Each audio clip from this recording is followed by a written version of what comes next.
लोकसभा में विपक्ष के नेता राहुल गांधी द्वारा प्रेस वार्ता पर भाजपा नेता जगदम्बिका पाल ने कहा कि राहुल गांधी रोज धमकी देते हैं कि हम हाइड्रोजन बम फोड़ेंगे।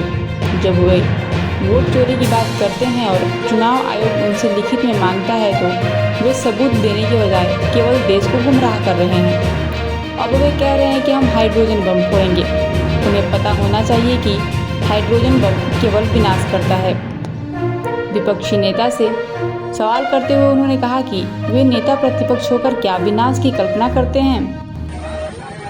राहुल गांधी रोज धमकी देते हैं कि हम हाइड्रोजन बम फोड़ेंगे। किस बात पे धमकी देते हैं? कि वोट चोरी की। और जब वोट चोरी की बात वो करते हैं, चुनाव आयोग उनको लिखित करके कहता है कि आइए, और जो हम चुनाव के पहले बिहार में डोर टू डोर वेरीफाई कर रहे हैं, जो सही मतदाता हैं 18 साल के हो गए, अगर वोटर नहीं तो उन्हें वोटर बनाएंगे, चाहे किसी जाति धर्म बिरादरी के हैं, अगर वो भारत के नागरिक हैं, अगर किसी की डेथ हो गई तो उसका नाम कटेगा, कोई कहीं चला गया तो उसका नाम वहां से डिलीट होगा। लेकिन रोहिंग्या, बांग्लादेशी या विदेशी जो अवैध रूप से मतदाता बने हैं वो नहीं रहे।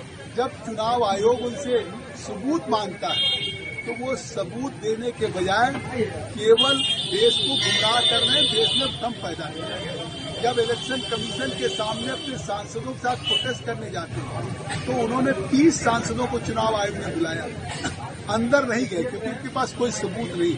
अब वो कह रहे हैं हम हाइड्रोजन बम फोड़ेंगे। उन्हें पता होना चाहिए कि हाइड्रोजन बम नागासाकी, हिरोशिमा की तरह से विनाश करता है। तो वो एक नेता प्रतिपक्ष होकर के क्या विनाश की कल्पना करते हैं, या उनके मन में इस तरह से है कि देश को गुमराह करना चाहते हैं?